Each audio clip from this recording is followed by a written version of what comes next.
Retomando el desarrollo del módulo 2 del curso Contabilidad Gerencial referido al diagnóstico financiero y económico de la empresa, habíamos desarrollado en una parte introductoria algunos conceptos básicos, como por ejemplo cómo está conformado un balance de situación, cómo está conformado un estado de resultados.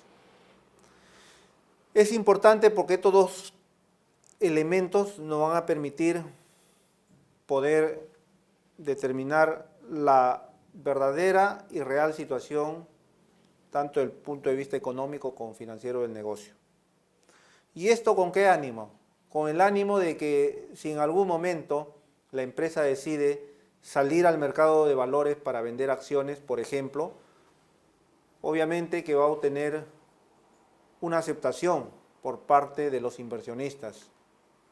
Si la empresa se le presenta una oportunidad, solamente vende en el mercado nacional, y se le presenta la oportunidad de vender externamente, de realizar exportaciones, pero no tiene capital de trabajo, pero los clientes están asegurados, entonces tiene que buscar fuentes de financiamiento, buscará un proveedor para que le otorgue crédito a más plazo, buscará un banco para que le otorgue un pagaré, para que le otorgue un determinado préstamo, para que se pueda ser pagado en el mediano, corto o largo plazo, dependiendo del tipo de operación que hace un momento revisábamos que es eficiente poder financiar capital inmovilizado, llámese maquinarias de última tecnología con préstamos a largo plazo. Porque nos va a permitir, mientras se desarrolla, mientras se hace la producción, mientras se sigue el circuito de las ventas, nos va a permitir obtener el dinero, ese flujo de dinero para poder hacer las cancelaciones correspondientes. Habiendo desarrollado esta parte introductoria, teórica, vamos a entrar netamente a un caso práctico. Caso 1, Industrias Paraíso. Industrias Paraíso, a través de su contador, quien es el que hace el registro, procesa la información y obtiene determinados resultados, determinados saldos, nos muestra la siguiente fotografía en cuanto a las variables que se manejan tanto en el balance de situación como en el estado de resultados. Y acá el trabajo básicamente va a ser de poder, en primer lugar, como ya tenemos identificado cómo está conformado un balance de situación y cómo está conformado un balance de resultados, en primer lugar hacer la formulación de estos estados financieros, porque son los pilares básicos para poder hacer un diagnóstico financiero, que es el tema que nos convoca hoy día.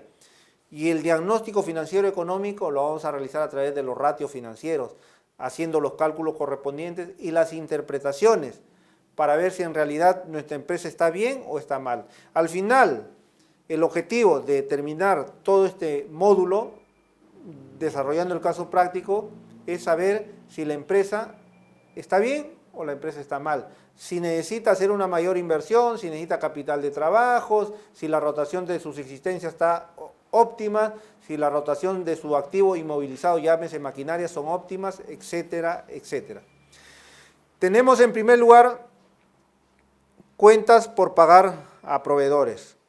¿Cuál es la interpretación de este rubro? Que a determinada fecha, que en este caso va a ser 31 de diciembre de 2015, el año anterior, Industrias Paraíso, tenía cuentas por pagar a los proveedores que le otorgan créditos de 2.000 soles. Otro rubro que nos alcanzan es que las ventas son al 31 de diciembre, es decir, del 1 de enero al 31 de diciembre de 2015, las ventas fueron de 45.225.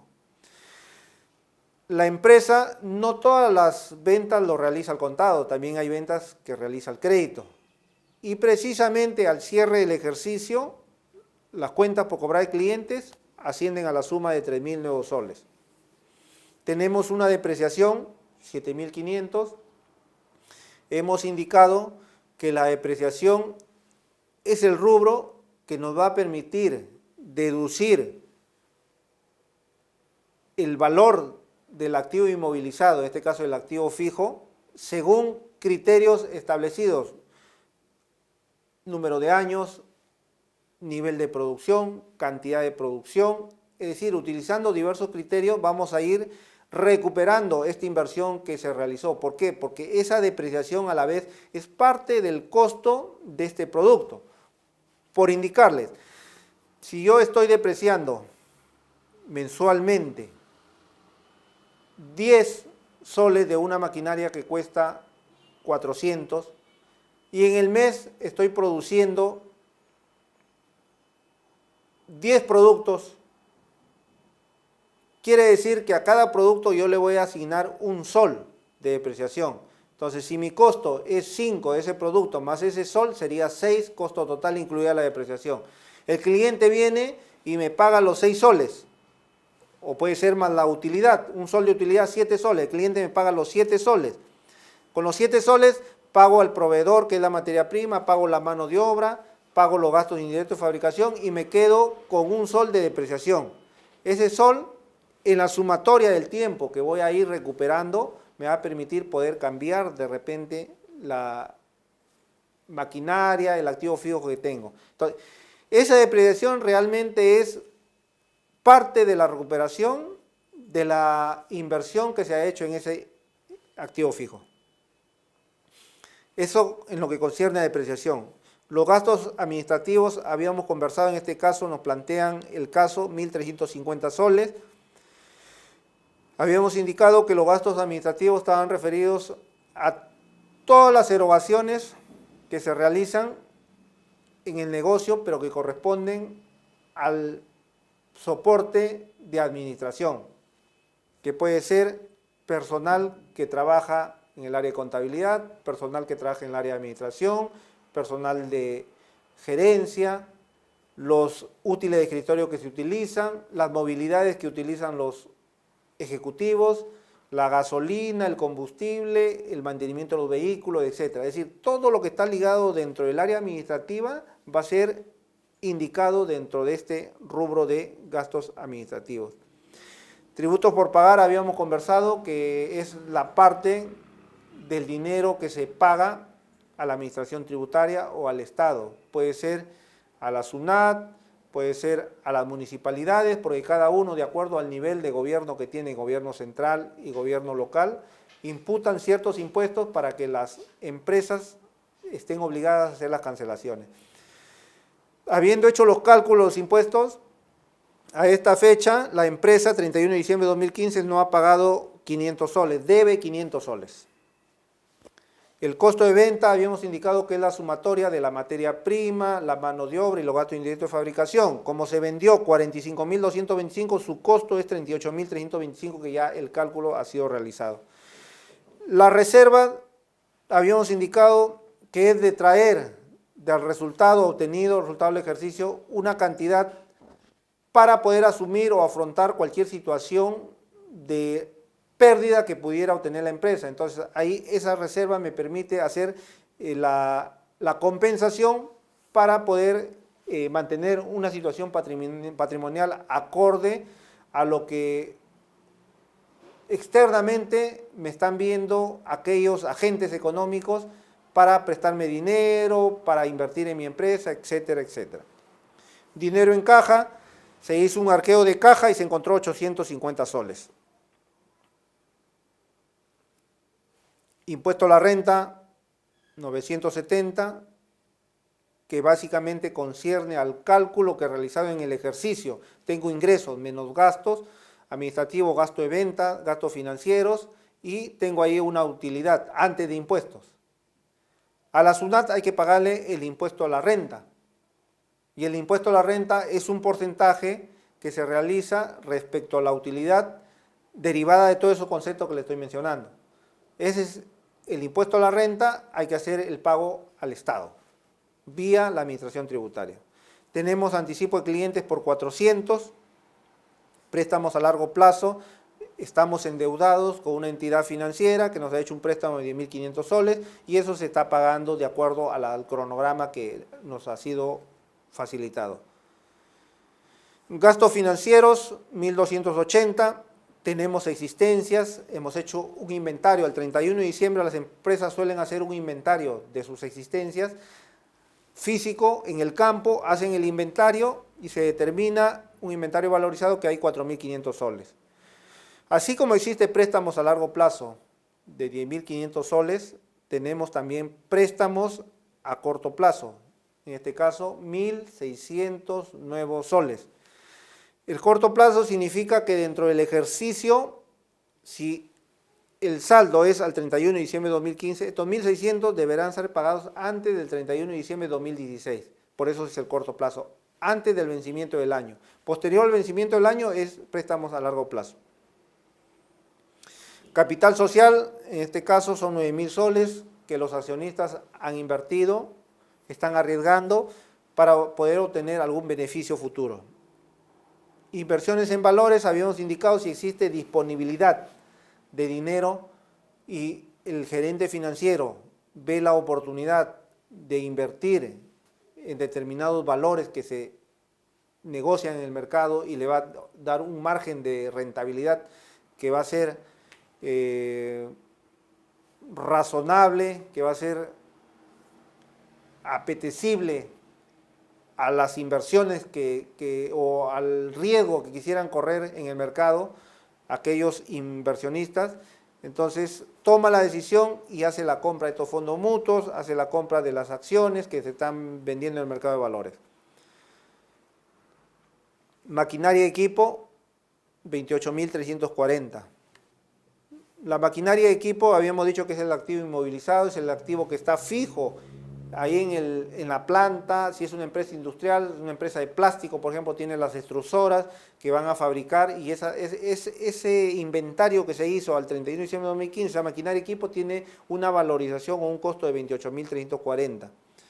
Y los gastos de venta, tenemos vendedores, tenemos ejecutivos, supervisores de venta que son los encargados de velar de que la mercadería sea colocada dentro del mercado, sea colocada y los márgenes y los precios que se les asigna para poder quizás hacer algún tipo de descuento por el volumen de ventas, por la cantidad, determinado cliente compra una cantidad fuerte, un mayorista, se le hace algunos descuentos. Los gastos de venta 1.500. Ahora vamos a formular o elaborar el balance de situación. Hay que tener en mente de que hemos hablado de dos estados financieros. El balance de situación que nos da el resultado financiero y el estado de resultados que nos da el resultado económico del negocio. Empezamos. Balance de situación. Hay que identificar a qué empresa pertenece este balance. Tenemos Industrias Paraíso S.A. El periodo, ¿a qué fecha? Al 31 de diciembre de 2015. ¿Cuánto tenemos en caja? 850. Y revisamos dentro de los datos que nos otorgan, dinero en caja 850. Ya tenemos el primer rubro.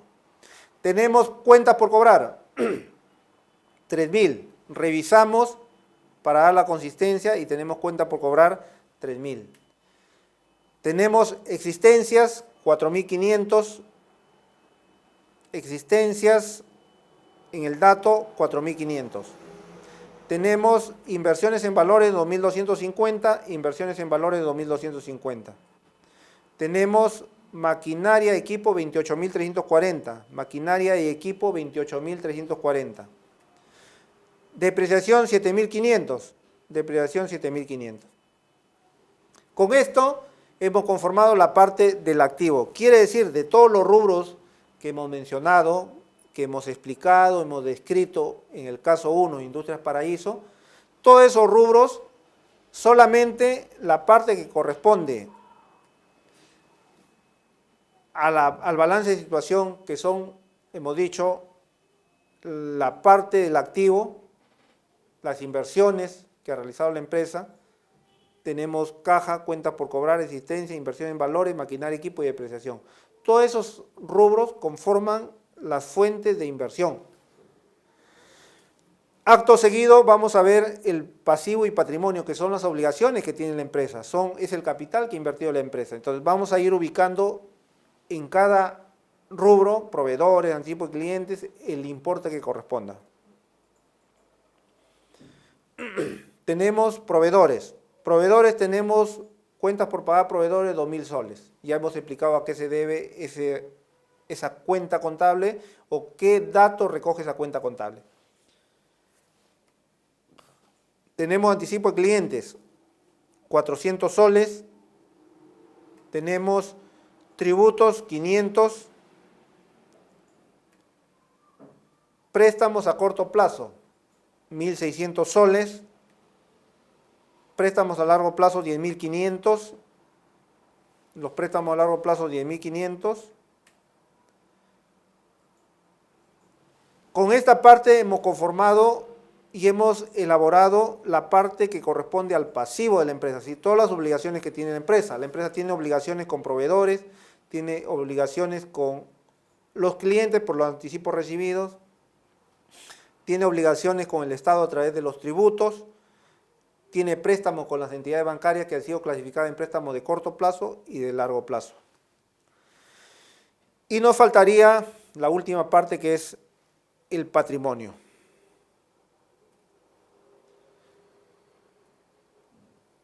El patrimonio está conformado por capital social 9.000 soles. Revisamos para dar la conformidad y observamos que realmente hay un capital invertido de 9.000 soles al 31 de diciembre de 2015. Tenemos reservas por 5.640 soles, reservas 5.640 soles, y tenemos resultado del ejercicio 1.800. El resultado del ejercicio todavía lo vamos a mantener ahí como dato, porque precisamente el enlace, la conexión que existe entre balance de situación y el estado de resultados es este resultado del ejercicio. El resultado del ejercicio forma parte del patrimonio de la compañía, del patrimonio del negocio, del patrimonio de la empresa. Determinado el estado de resultados, la utilidad neta, esa utilidad neta es el resultado del ejercicio. Y va a conformar y ser parte del balance de situación a través del patrimonio. El estado de resultados nos indica, en la casuística, el caso nos indica que hay ventas por 45.225. Tenemos un costo de venta de 38.325. Por ende, si nosotros queremos saber cuál es la utilidad, en este caso sería la utilidad bruta del negocio, tenemos 45.225 menos 38.325, tenemos 6.900 de utilidad bruta del negocio. Luego tenemos como dato gastos administrativos 1.350, gasto de venta, gasto administrativo 1.350 y gasto de venta tenemos 1.500. 1.350 en gastos administrativos, en gasto de venta 1.500, tenemos un resultado operativo. Habíamos indicado que el resultado operativo es el ventas menos costo de venta menos gasto administrativo y gasto de venta, tenemos el resultado operativo. 45.225 menos 38.325 es la utilidad bruta que les había mencionado, 6.900, menos 1.350 que corresponde a los gastos administrativos, menos 1.500, tenemos 4.050 de utilidad operativa. Menos los gastos financieros, que es 1.280, que también nos dan como información, 1.280 los gastos financieros, obtenemos menos 1.280, obtenemos 2.770. El impuesto no se calcula directamente de esta base imponible. En el impuesto hay que hacer un papel de trabajo a manera referencial. Les indico, hay que hacer un papel de trabajo donde hay ciertos gastos que están registrados en la compañía, pero de acuerdo a las normas no son aceptados tributariamente, por ende no forman parte de la base imponible para determinar este impuesto, para aplicar el porcentaje, no forma parte. Entonces, hay que adicionar, quiere decir que la utilidad contable muchas veces es menor que la utilidad tributaria, porque la utilidad tributaria hay que sumarle a la utilidad contable algunos gastos que ya han sido deducidos en su oportunidad. En este caso, haciendo todo ese cálculo, nos sale 970, menos 970, obtenemos 1.800 de utilidad neta, deducido impuestos, deducido los gastos financieros. Esta utilidad neta les había indicado en el balance de situación, se va a mostrar en algún lugar y se va a mostrar en la parte del patrimonio como resultado del ejercicio. O sea, utilidad neta es el resultado del ejercicio al 31 de diciembre de 2015 de 1.800. Hecha la formulación, tanto del balance de situación como el estado de resultados, hay una manera de comprobar si todo lo que hemos considerado dentro de esta estructura es correcta o no, simplemente con una suma aritmética. Nosotros sumamos todo lo que corresponde al activo, 31.440. Esos 31.440 han sido financiados con pasivo, obligaciones de terceros, y ha sido financiado con capital propio. En este ejemplo, 31.440, ¿cuánto lo financiaron terceros? Terceros lo financiaron tenemos, si nosotros vemos el balance de situación, tenemos 2.000 que corresponde a proveedores, más 400 anticipo de cliente, más 500 de tributos, más 1.600 de préstamos a corto plazo, más 10.500 préstamos a largo plazo. 15.000 soles ha sido financiado de los 31.440 con obligaciones de terceros, con préstamos de terceros. Los proveedores, los bancos nos han financiado. 15.000 soles. Y los accionistas, ¿cuánto han invertido? ¿Cuánto han arriesgado para poder adquirir estos 31.440?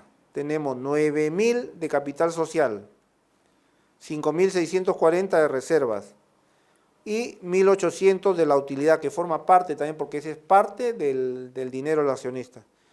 16.440 con capital propio, más los 15.000 de capital de terceros, 31.440. O sea, se cumple esta ecuación, donde lo que tengo financiado en inversiones, las inversiones que existen, han sido financiadas una parte con capital de terceros y otra parte con capital propio. La sumatoria de ambos necesariamente tiene que ser al total activo que tiene el negocio, al total de la fuente de inversión que tiene el negocio.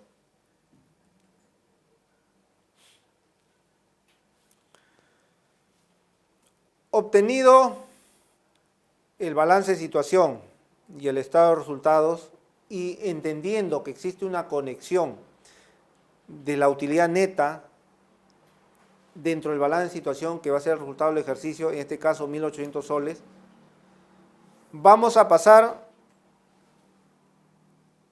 a elaborar el diagnóstico económico financiero del negocio. Cuando emprendemos un determinado negocio, hacemos las inversiones que amerita el desarrollo de este proyecto, tenemos que tener presente que de acuerdo a la velocidad del circuito económico, llámese compra de mercaderías o compra de materia prima para darle un plus, un valor agregado, hay participación de mano de obra, y ese producto concluido está en el almacén, sale a la venta, lo otorgo a crédito, tengo una cuenta por cobrar, vuelvo en efectivo, ese efectivo pago a mis proveedores, y así sigo con ese circuito. Mientras mayor velocidad se imprima, mayor gestión tenga la parte administrativa, se va a lograr de que el dinero recaudado por esa velocidad genere una mayor utilidad dentro del negocio. El diagnóstico económico financiero, ¿qué nos va a permitir? Siempre las preguntas están en el ambiente, cuando les indicaba, quiero saber el resultado financiero y el resultado económico de la empresa. ¿Cuenta la empresa con los recursos suficientes en efectivo o convertirla en efectivo para hacer frente a las obligaciones contraídas? Si yo tengo las fuentes de financiamiento, tengo obligaciones en el corto plazo, obligaciones en el largo plazo, quiere decir de que queremos saber nosotros si es que tenemos los recursos suficientes, la disponibilidad del efectivo, la disponibilidad de la convertibilidad, en este caso cuentas por cobrar de manera inmediata de las existencias, para poder pago o a asumir estos compromisos, ¿cómo lo puedo determinar? Es una pregunta que queda, que en el desarrollo de este caso vamos a ir dando algunas respuestas, algunas señales que nos permitan saber si la empresa realmente tiene buena liquidez, tiene mala liquidez, pésima liquidez, deficiente liquidez. Es una de las preguntas que cada gerente financiero se realiza para poder dar respuesta en base a la información de la contabilidad gerencial que va a ser plasmada en los reportes que les acabo de mencionar. Otra pregunta por responder sería, ¿tiene la empresa capacidad para mantener un grado de liquidez suficiente que asegure la adecuación de los fondos monetarios? Es decir, vamos a ir restringiendo este análisis y ya no tenemos las existencias, sino directamente con el dinero que existe en caja, con las inversiones que hemos hecho, si eso lo sacamos al mercado y obtenemos la disponibilidad, con eso podemos asumir directamente los compromisos adquiridos para financiar las inversiones. Otra pregunta es, ¿su endeudamiento de este negocio, de esta empresa, es óptimo? ¿Tiene un nivel de endeudamiento alto, bajo? ¿Hay riesgos de que ya no nos quiera financiar el banco determinadas operaciones? Eso se va a medir a través de este diagnóstico económico y financiero. Cuando uno se acerca al banco, toca la puerta al banco y le dice, necesito dinero para financiar ciertas operaciones, el banco lo primero que le pide es lo que estamos aprendiendo ahorita, el balance de situación y el estado de resultados. Y hace un análisis exhaustivo y determinan si usted realmente dispone de efectivo, dispone de dinero para asumir estos compromisos. Si usted tiene un nivel de endeudamiento óptimo para que le sigan prestando dinero y usted pueda responder a estas obligaciones sin ningún tipo de ineficiencias en cuanto al cumplimiento en los tiempos, el pago de intereses, etc. Una tercera pregunta es, ¿en esta empresa existe riesgo financiero? ¿Cómo vamos a responder ese interrogante? Acto seguido vamos a ver cómo podemos nosotros, a través de los ratios financieros, vamos a determinar si realmente el negocio, la empresa, puede asumir este tipo de compromisos, si la empresa es susceptible de obtener préstamos en el mercado o tener nuevos inversionistas que aporten al negocio. Hemos indicado que cuando se toca las puertas al banco va a haber una inyección de dinero como préstamos, pero esos préstamos, ese dinero tiene un costo en el mercado. Ese costo se llaman intereses y forman parte de los gastos financieros. Hay muchas empresas que se endeudan y su costo financiero es alto y no pueden cumplir. Entonces, a través de estos ratios financieros vamos a determinar si la empresa está en condiciones o no de hacer frente a estos gastos financieros vía los intereses que se generan por el costo de capital. Hay deudas, cuando otorgamos crédito a los clientes, hay deudas que se vuelven o pasan a formar parte de la cartera morosa. Hay cuentas por cobrar que los clientes se demoran en hacer las cancelaciones y un poco se rompe ese circuito que queremos imprimirle mayor velocidad para poder lograr una disponibilidad de dinero y comprar mercadería y estar en ese circuito para obtener mayores beneficios, mayores utilidades. Eso también se mide con los ratios financieros. Y cuando apliquemos el ratio financiero, la persona encargada de las cobranzas va a tener una señal de medición donde le vamos a indicar que está administrando mal su cartera de cuentas por cobrar y debería hacer algunos ajustes para llegar a un óptimo. ¿Está utilizando bien los recursos de la empresa? Si tenemos mercaderías, tenemos cuentas por cobrar, tenemos personal, tenemos capital de trabajo, el que gestiona, el que administra, tiene que llegar a un óptimo en la utilización, o sea, ser eficientes en la utilización de estos recursos. Acá también se ve, o hay una pregunta que indica si hay un nivel bajo o alto de rotación de mercaderías. Los márgenes de rentabilidad son altos, son bajos, son aceptables, son óptimos, frente a la competencia. Todas estas interrogantes van a ser o se va a dar respuesta mediante el diagnóstico económico-financiero. Y el diagnóstico económico-financiero es aplicar ciertas razones que en el lenguaje financiero, en el lenguaje de las finanzas, se llaman ratios financieros. Al aplicar estos ratios financieros voy a tener unos determinados valores que me van a dar ideas, me van a dar señales de responder las interrogantes que les acabo de mencionar. Hemos visto primero con una información que nos habían alcanzado de los rubros del balance de situación y el estado de resultados. Nos piden en primer lugar hacer la formulación, que ya lo realizamos y ya lo presenté a todos ustedes, lo tenemos ahí en pantalla. Ahora, ¿cuál es la siguiente pregunta? Dice, utilizando el análisis de ratio financiero establezca un diagnóstico de la situación de la empresa, utilizando los ratios financieros. Muy bien, estábamos viendo algunas interrogantes que se pudieran presentar para poder emitir una opinión respecto a la situación de una empresa, situación económica o situación financiera. Y habíamos dicho que el solo ver el balance de situación, que es el balance general a determinada fecha, conformado por los rubros que conforman el patrimonio y el pasivo, y este patrimonio y pasivo nos ha permitido en algún momento a determinada fecha comprar los activos o invertir en los activos, no nos va a decir cuál es el resultado económico y financiero del negocio, cuál va a ser la situación económica financiera del negocio. Para ello tenemos que utilizar una técnica que se llama los ratios financieros.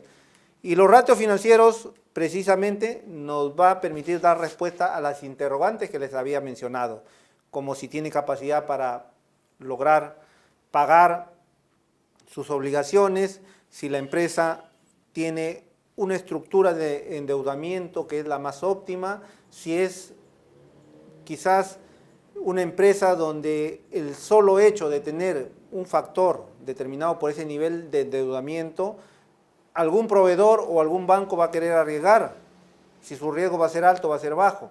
Dependiendo de este riesgo también los intereses son, si es el riesgo alto, o sea, se ve alguna situación que la empresa quizás no pueda cumplir, pero tiene algunas garantías que está otorgando, obviamente el nivel de intereses va a ser alto, porque hay un riesgo alto también, así se manejan estas variables dentro del mercado. El riesgo financiero, los niveles de rotación, margen frente a la competencia, etc. ¿Qué nos piden? Tenemos el balance de situación y el estado de resultados, y hay interrogantes que quedan en el aire. Nos están pidiendo el análisis de los ratios financieros para establecer un diagnóstico de la situación de la empresa. Empezamos con el ratio de liquidez. El ratio de liquidez es una razón que se utiliza un denominador y un numerador y un denominador para determinar un determinado factor. Y ese factor va a tener una interpretación, nos va a decir algo. Quien está evaluando estados financieros, quien está evaluando si la empresa le presto dinero o no le presto dinero, si la empresa me va a pagar, tiene que necesariamente evaluar este ratio de liquidez. ¿Y en qué consiste? El ratio de liquidez está conformado por un ratio de liquidez general, una prueba ácida que se denomina, y ahorita le voy a indicar el porqué, y un ratio de tesorería. El ratio de liquidez general es una razón donde se divide el activo corriente entre el pasivo corriente. El activo corriente, habíamos dicho que está conformado, el activo corriente está conformado por todas las inversiones que se han efectuado y que forman parte de ese circuito operativo para poder obtener una disponibilidad en efectivo. Quiere decir, existencias, cuentas por cobrar, caja, bancos y ese circuito. Esos rubros son los que pertenecen al activo corriente, que son de libre disponibilidad, que son de realización inmediata en efectivo, que se van a convertir en dinero en el cortísimo plazo, porque tiene que ver con la operatividad del negocio. Entre el pasivo corriente, son las obligaciones también asumidas, pero en el corto plazo. ¿Qué cosa tenemos en el pasivo corriente? Tenemos proveedores, anticipo de clientes, tributos y los préstamos solo a corto plazo, porque el pasivo corriente está referido al corto plazo antes de la finalización del ejercicio económico, o sea, dentro del periodo de un año. Entonces tenemos, ¿cuál es el activo corriente en el balance que hemos determinado? El activo corriente es caja 850 más cuentas por cobrar 3.000 más existencia 4.500 más inversiones en valores 2.250. Todos estos rubros, caja, cuentas por cobrar, existencias, inversiones en valores, conforman el activo corriente. Entonces vamos a tener en el numerador 10.600. ¿Cuánto asciende? Ya hemos determinado el activo corriente. ¿A cuánto asciende el pasivo corriente? El pasivo corriente está conformado por proveedores, anticipo de clientes, tributos, préstamos a corto plazo. Ojo, no hay que considerar los préstamos a largo plazo, solamente los préstamos a corto plazo. La entidad financiera te otorga un préstamo y ya en el análisis, en la estructura que se hace de este préstamo, hay que saber separar si son de corto o largo plazo. Tenemos entonces, haciendo la sumatoria de todos estos rubros, tenemos como pasivo corriente 4.500. Si nosotros dividimos 10.600 entre 4.500, tenemos 2.36 como resultado de esta operación matemática. ¿Qué significa ese 2.36? Que la empresa está en la capacidad de poder asumir esos compromisos en el corto plazo, llámese pago a proveedores, llámese pago de tributos, llámese pagos de los préstamos a corto plazo, con los activos que posee. ¿Qué activos posee? Hemos dicho existencias, cuentas por cobrar y caja. Y si ustedes analizan y se dan cuenta, las existencias, producto de la compra que uno realiza al proveedor, va a salir al mercado y van a ser vendidas a determinados clientes. Si es a crédito, vamos a tener cuentas por cobrar. Y si es estas cuentas por cobrar, se sigue una buena gestión de cobranzas, vamos a tener la disponibilidad del efectivo, es decir, caja. Este circuito hace de que se genere el efectivo para asumir los compromisos, para asumir los pasivos corrientes, los pasivos en el corto plazo.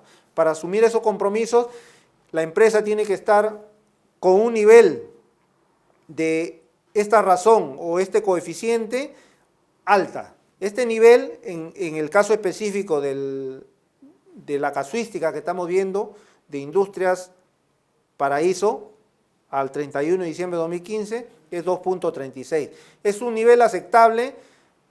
No es un nivel aceptable, eso lo vamos a determinar de acuerdo a la comparación que se haga con la media del sector. Hay ratios financieros de todas las empresas que están administrando sus recursos, que cotizan en la Bolsa de Valores de Lima, por ejemplo, y hay una entidad que se encarga de sacar la media del sector en cuanto a estos factores o a estos ratios financieros. Y nos tenemos que comparar para ver si estamos bien o estamos marchando mal dentro de determinada gestión o determinada área que se realiza en el negocio.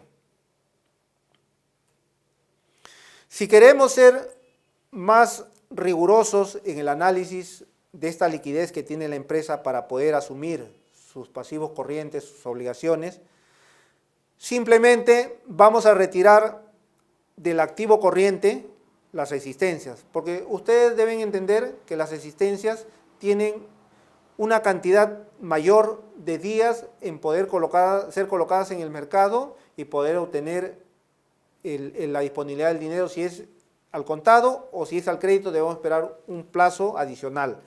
En este caso, para ser rigurosos en este análisis, la prueba ácida está referida al activo corriente menos esas existencias. Es decir, solo nos vamos a quedar con caja, que es dinero en efectivo, nos vamos a quedar con cuentas por cobrar y nos vamos a quedar con inversiones en valores. Son de rápida disponibilidad.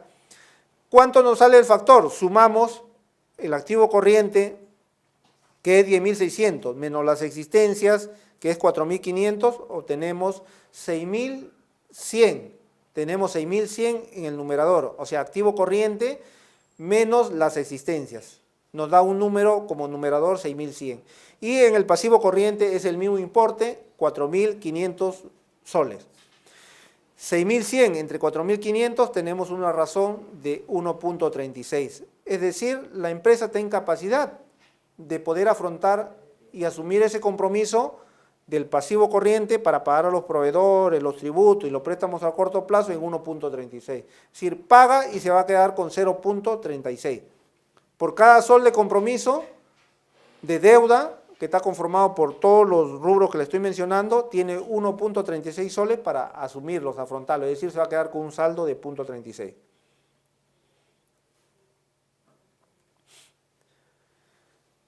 Todavía quiero ser más riguroso y solamente ver lo que tiene disponibilidad así inmediata, porque ustedes deben entender que las cuentas por cobrar puede decaer en morosas. Hay clientes que no tienen la disponibilidad del efectivo y por ende hay un retraso en los pagos que realizan y hay un retraso en la cobranza que se realiza, o tenemos un área de cobranza que es ineficiente. Entonces el ratio de tesorería lo que trata es de buscar el mayor acercamiento a esta disponibilidad de dinero, a este efectivo para poder asumir los compromisos. Y está conformado este ratio, esta razón, por caja y por inversiones en valores. Es decir, son de disponibilidad inmediata sobre el pasivo corriente, los compromisos que tiene la empresa en el corto plazo.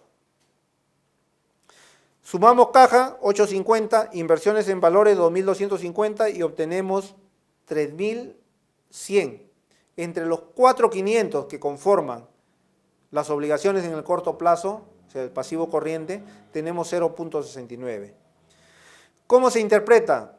Por cada sol de compromiso frente a terceros, llámese proveedores, tributos, préstamos a corto plazo, por cada sol de ese compromiso, solamente tengo 0.69 para poder afrontarlo, es decir, no tengo el 100%. Pero hay que tener presente que acá solamente estamos hablando de la disponibilidad del dinero. Inmediatamente tenemos el dinero en caso exista algún problema de que no nos quieran atender con ciertas mercaderías para seguir lanzando al mercado, para seguir vendiendo. Entonces tenemos acá un pequeño problema de que no vamos a asumir al 100% estas obligaciones. Bueno, hemos visto los ratios de liquidez en sus diferentes modalidades y en sus diferentes exigencias para ver si la empresa realmente cuenta con esta disponibilidad para asumir este compromiso. El segundo ratio que va a dar respuesta a las interrogantes que habíamos analizado es ratios de pasivo o endeudamiento. ¿Qué nos va a medir este ratio? Este ratio nos va a medir la capacidad para endeudarse que tiene la compañía, que tiene la empresa.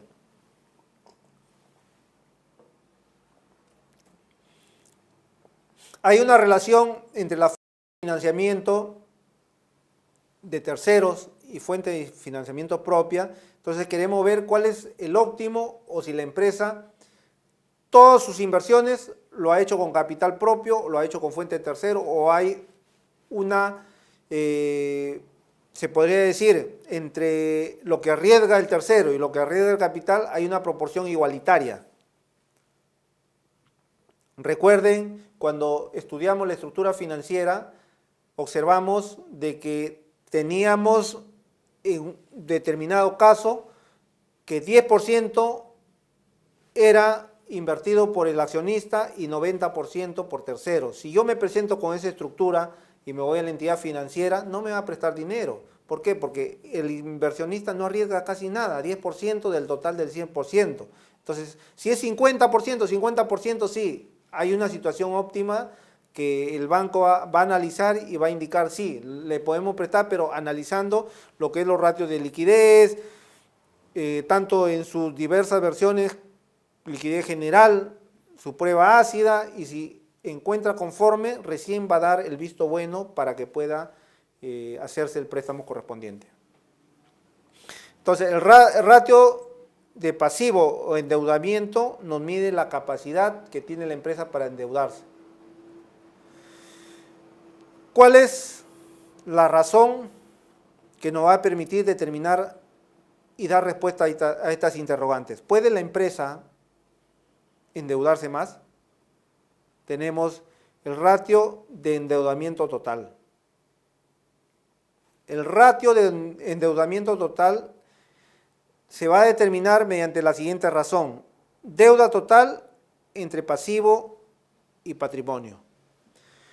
Pasivo y patrimonio tenemos nosotros 31.440 y deuda total tenemos 15.000, que está conformado por los 2.000 de proveedores, anticipo clientes 400, tributos 500, préstamos a corto plazo 1.600 y préstamo a largo plazo 10.500. La sumatoria de todos estos rubros que les acabo de mencionar forman la deuda total de la compañía. Entonces, esa deuda total entre el pasivo y el patrimonio, que es 31.440, me sale 0.48. ¿Qué significa? Que en este caso el 48% de las inversiones del activo que posee la empresa está siendo financiado por terceros y por ende la diferencia por los accionistas. ¿Sí? Hay un 48% que apuestan los proveedores, que se le debe al Estado, que hay préstamos que hacen los bancos. Todo eso suma un 48%. ¿Y qué arriesgan los accionistas? Arriesgan la diferencia, 52%. ¿Es buena, es mala la estructura? Ya lo vamos a ver cuando se realice o se elabore el informe final donde se va a dar el diagnóstico respecto a esta. Ahorita lo que estamos haciendo es cálculos e interpretando de manera aislada qué significa cada uno de estos ratios financieros.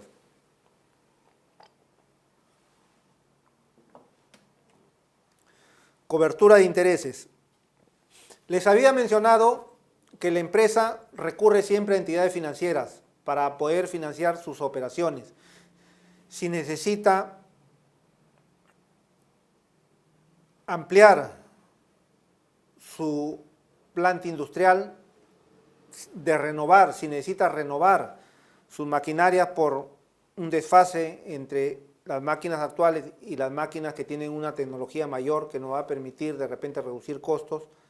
Para financiar estas operaciones recurre a las entidades financieras. Las entidades financieras hacen los préstamos correspondientes, pero este préstamo, esta inyección de dinero tiene un costo. Ese costo forma parte de los gastos financieros bajo la denominación o el título de intereses. La cobertura de intereses entonces nos va a mostrar por cada sol de gasto financiero de intereses, cuánto tengo de utilidad para hacer frente a estos gastos financieros. Obviamente, si es positivo, dependiendo si el valor es elevado, es reducido, vamos a tener una idea si la empresa realmente, cuando se endeuda, puede asumir con facilidad, con holgura, este tipo de costo financiero. De acuerdo al caso que tenemos, el balance de situación y el estado de resultados, captamos la información y observamos que tenemos como utilidad operativa 4.050. Recuerden que la utilidad operativa se había dicho que es ventas menos costo de venta, menos gasto administrativo, menos gastos de ventas. Haciendo la sumatoria tenemos 4.050. ¿De dónde sale el estado de resultados? Entonces acá en este ratio ya estamos combinando. Estamos cogiendo datos del estado de resultados y estamos cogiendo datos de la parte que concierne a los gastos financieros. En este caso en 1.280. El número que aparece es 3.16. 4.050 entre 1.280, 3.16. La empresa tiene 3.16 de utilidad operativa ganada para poder asumir un sol de gasto financiero. Entonces, alguna señal nos da, pero no sabemos si está bien o está mal, si es eficiente o es deficiente, no lo sabemos. Cuando concluyamos con este análisis, ahí vamos a hacer las precisiones del caso y como conclusiones determinar si realmente la gestión que ha hecho el que toma decisiones, el que realiza estas acciones de buscar la entidad que preste dinero a un menor costo, realmente ha sido buena o no ha sido, o ha sido deficiente.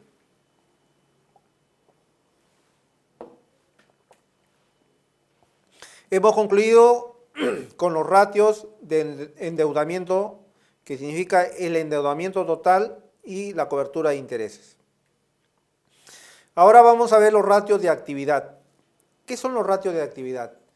Los ratios de actividad básicamente miden la eficiente gestión que realizan los gerentes o los administradores que toman decisiones. Es decir, si han mantenido dentro de sus almacenes inmovilizado mercaderías. Porque la empresa compra mercaderías, son almacenadas, el vendedor sale a ofrecer productos, trae los pedidos, se embolsan, se empaquetan y salen a la venta. Pero hay que ver si esa gestión de mantener en los almacenes ha sido óptima o ha sido deficiente. Este ratio financiero entonces nos va a permitir evaluar a esa persona que está tomando decisiones, nos va a permitir tener un indicativo si la labor que está realizando es óptima, si la labor que está realizando es eficiente. Con ello voy a poder determinar para hacer algunos ajustes o quizás para poder cambiar de persona y pueda contratar a una persona que sea más eficiente en el manejo, en la administración de los recursos. Asimismo, en el área de cobranzas tenemos una persona o tenemos un grupo de personas. Queremos evaluar si son eficientes estas cobranzas. Para ello hay un ratio de el periodo promedio de cobranza. Entonces nos va a indicar el número de días que hemos realizado el cobro de estos créditos que se están lanzando al mercado.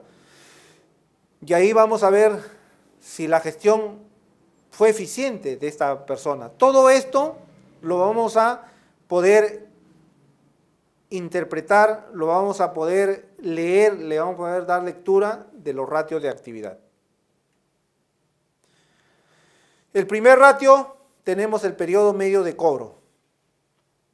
Cuentas por cobrar con un numerador entre ventas anuales entre 365 para determinar la venta diaria. Quiere decir que es cuenta por cobrar entre ventas diarias. El periodo promedio de cobro. ¿Por qué es importante el periodo promedio de cobro? Porque si este ratio me sale, el periodo promedio de cobro es 10 y el promedio periodo de pago es 5, quiere decir que es incompatible, porque mientras voy a cobrar a los 10 días, voy a pagar a los 5 días. Entonces no voy a tener, ahí voy a empezar los problemas de liquidez. Medir estos ratios nos va a dar una idea cómo debemos endeudarnos, cómo debemos comprar la mercadería, la materia prima, en cuántos días, de acuerdo a cómo hemos evaluado las cobranzas que venimos realizando para tener esa disponibilidad y poder cumplir con estos compromisos. ¿Cuánto nos sale este ratio? Este ratio nos sale 24.21 días. La pregunta es, ¿el periodo promedio de pagos tendrá que ser mayor o menor? Definitivamente mayor, porque yo en 24 días voy a tener la disponibilidad, voy a tener el dinero y si es a los 25, a los 30 días voy a poder cumplir con estas obligaciones.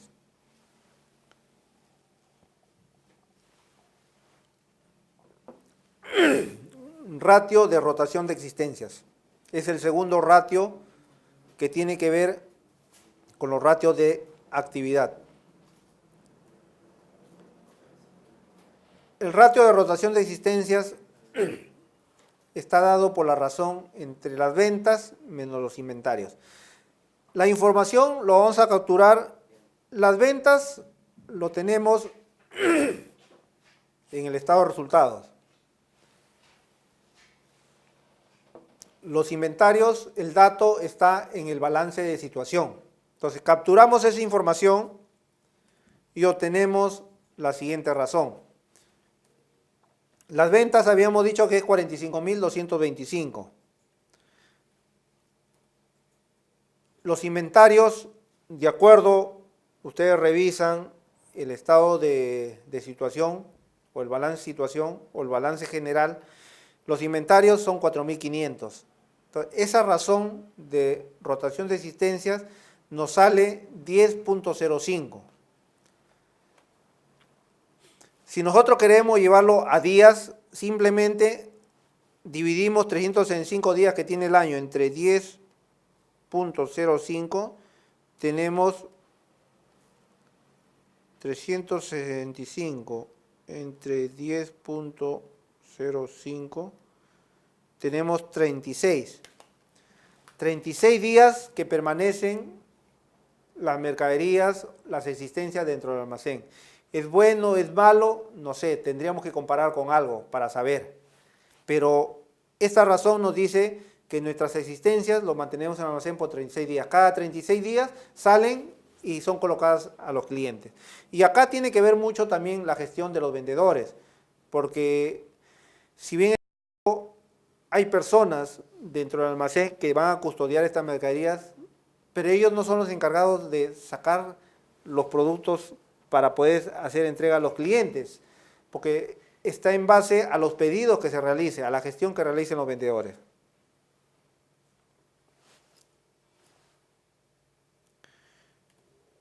El ratio de rotación del inmovilizado. Acá observamos que esta razón nos va a dar las ventas menos los activos fijos netos. Las ventas es 45.225. Los activos fijos netos tenemos 20.840, que es la diferencia entre 28.340 menos la depreciación. El activo fijo neto hay que deducirle la depreciación. Entonces tenemos un ratio de 2.17. ¿Qué significa este ratio? Que tenemos por cada sol de activo inmovilizado, tenemos que generar 2.17 de ventas. Siempre la pregunta que queda en el aire es, ¿está bien este número? ¿Está mal? ¿La empresa está yendo bien? ¿Está yendo mal? Para nosotros conocer si la empresa con esta información está yendo bien o mal, cuál es el camino, si es positivo, es negativo, es deficiente, ineficiente, eficaz, sus decisiones son buenas, se tiene que hacer la comparación con los mismos factores, pero se denomina ratios de la media del sector. Es decir, es un promedio de todas las buenas empresas para ver si nosotros hemos logrado llegar a ese nivel, o estamos por encima o estamos por debajo. Por encima, definitivamente que no, porque este va a ser el top, el máximo, que nos va a permitir a nosotros poder decir, estamos yendo por buen camino.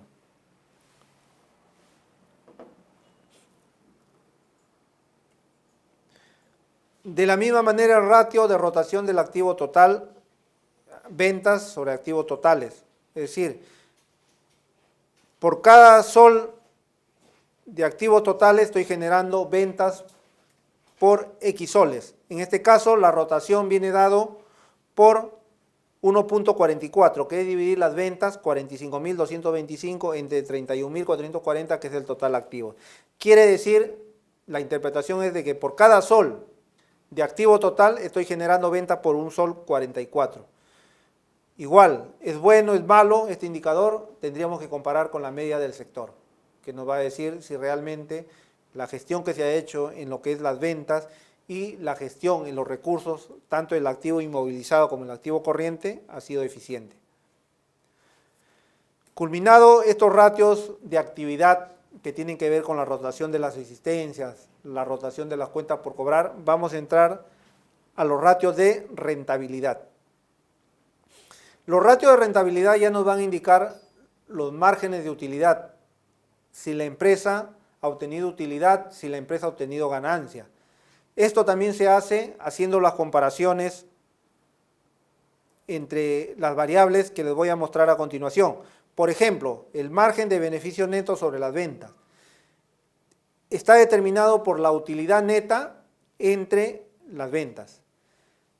Si nosotros capturamos la información que tenemos en el balance de situación, en el estado de resultados, vamos a observar que tenemos como utilidad neta 1.800 y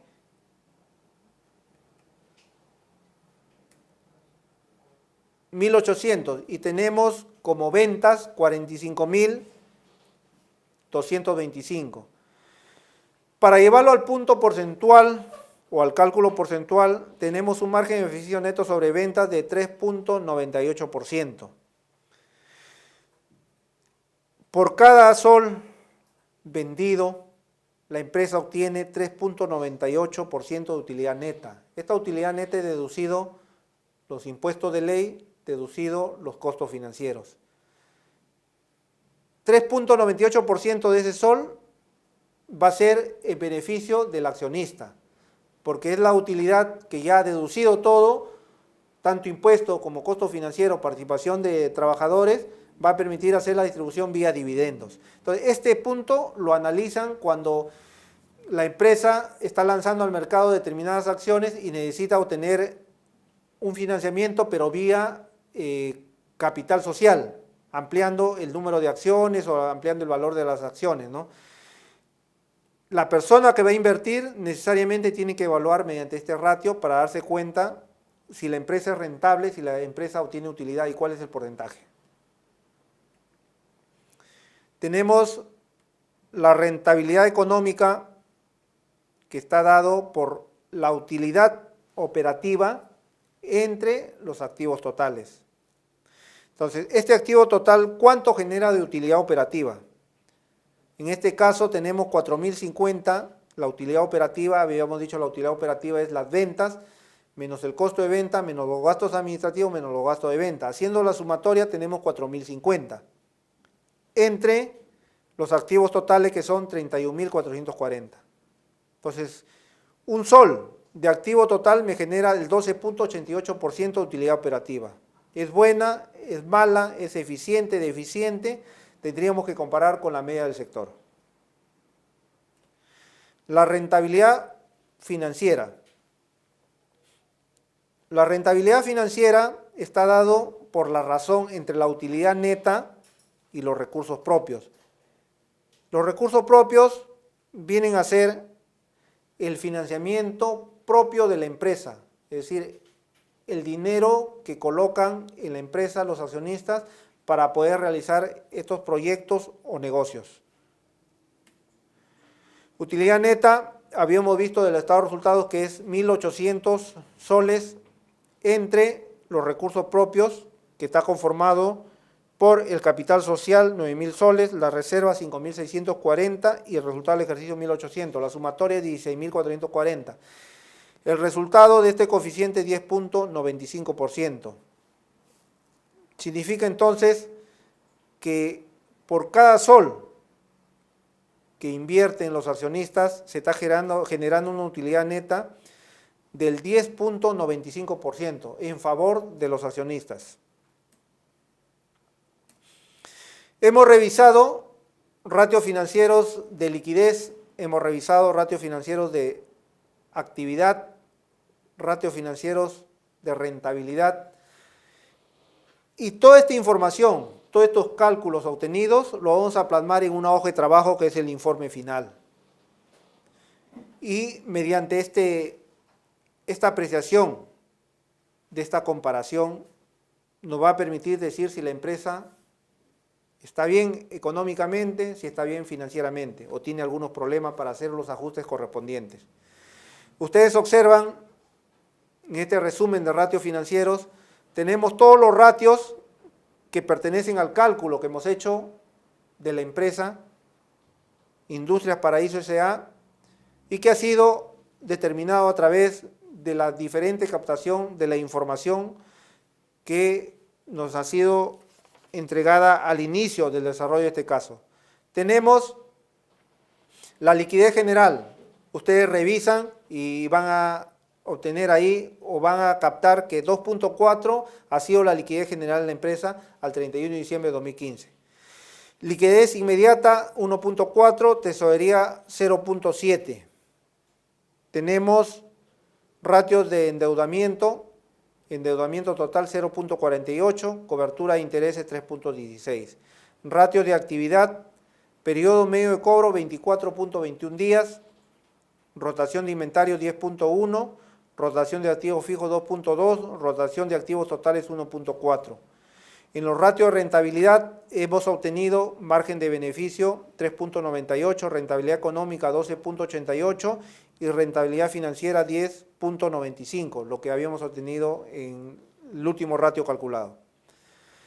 Para saber si estamos bien o estamos mal, hemos indicado al inicio que esto tiene que ser comparado con la media del sector. La media del sector agrupa un promedio de todas las empresas a nivel del mercado que han obtenido buenas utilidades, que tienen un buen capital de trabajo, que son sólidas dentro del mercado, y sacando el promedio vamos a tener estas razones financieras que son las más óptimas para poder compararnos nosotros y saber si estamos bien o estamos mal. Esta comparación es como estoy entrenando para correr 100 metros planos y me comparo con aquel atleta que ya ha logrado obtener quizás una medalla en determinada competencia y vamos a poner 100 metros planos en 10 segundos.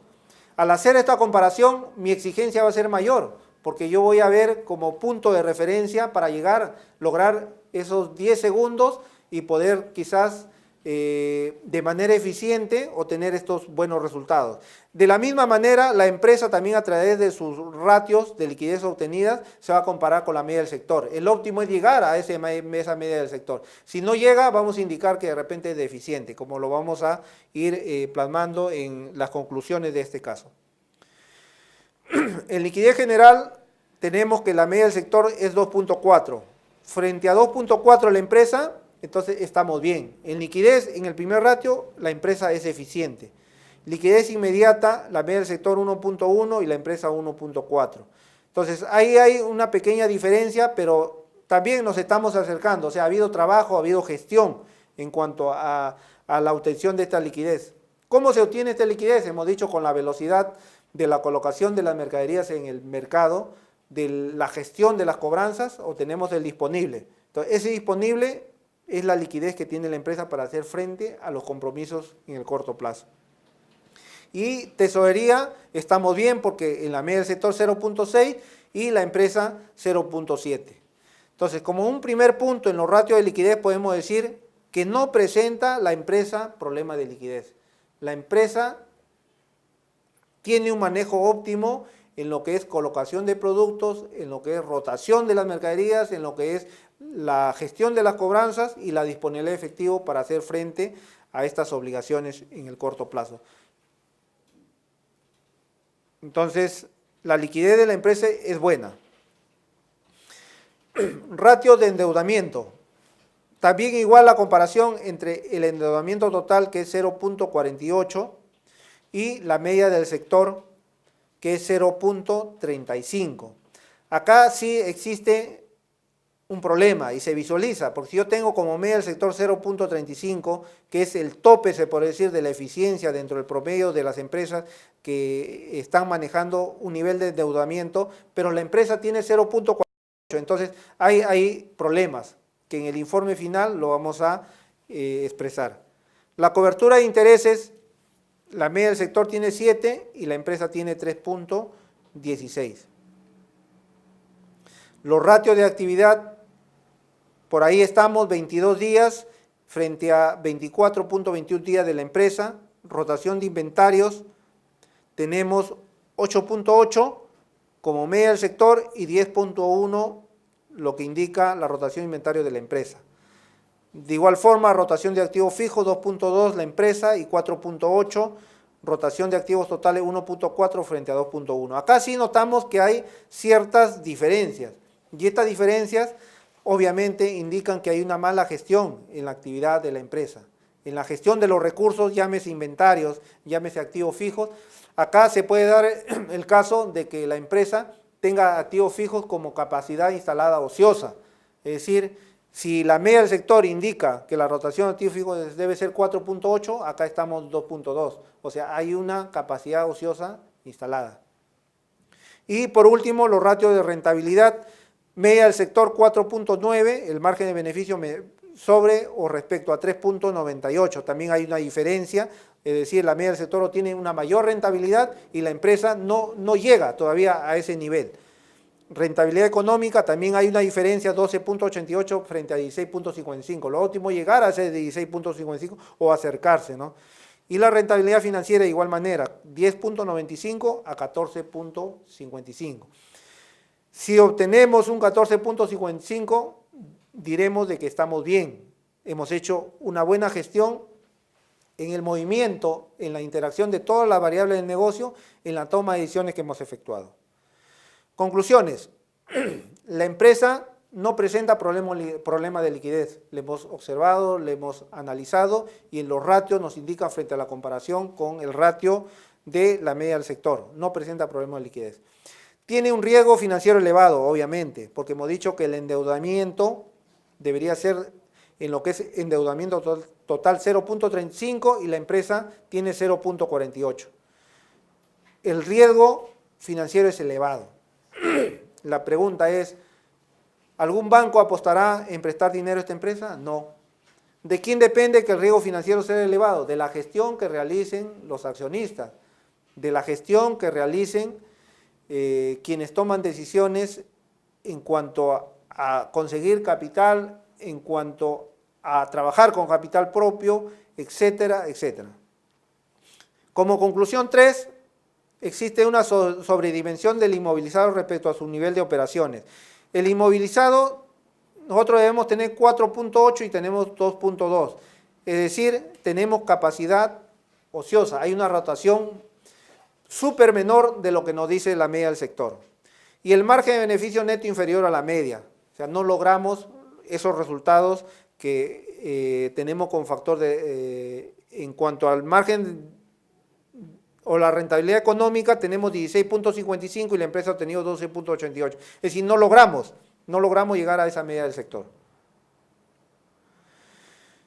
Muy bien, entonces, esto han sido las conclusiones.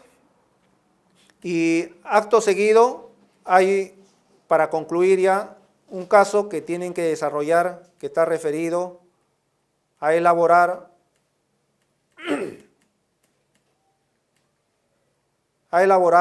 un balance de situación y un estado de resultados de la empresa, que puede ser donde laboran, de la empresa donde ustedes pueden tener acceso a esta información y hacer un diagnóstico financiero, aplicando los ratios financieros. Al final, ustedes van a tener que hacer la comparación con la media del sector, van a tener que revisar Diario Gestión, van a tener que revisar la Bolsa de Valores de Lima a través de internet, la página web, ahí van a ver ustedes cuáles son las medias del sector o algunas instituciones especializadas. Determinando estas medias del sector van a hacer sus comparaciones y van a dar sus conclusiones. Creo que ahí se va a afianzar este conocimiento que hemos desarrollado a través de los diferentes de los dos módulos, uno en su parte teórica y la otra en su parte 100% práctica, para determinar el diagnóstico financiero. Si ustedes logran hacer este trabajo al 100%, con datos reales, una casuística real del negocio donde ustedes se desarrollan, tengan por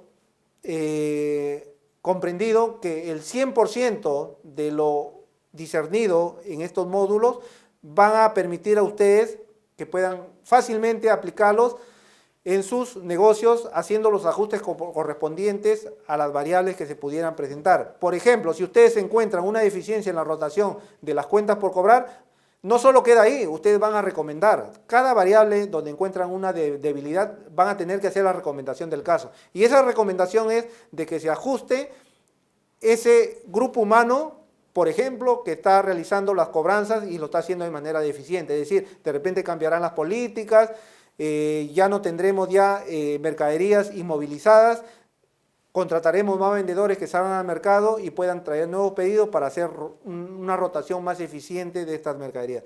Con esto hemos concluido y vamos a continuar con los siguientes módulos para poder conocer estas herramientas y que nos permitan tomar decisiones dentro del ámbito que corresponde a la contabilidad gerencial.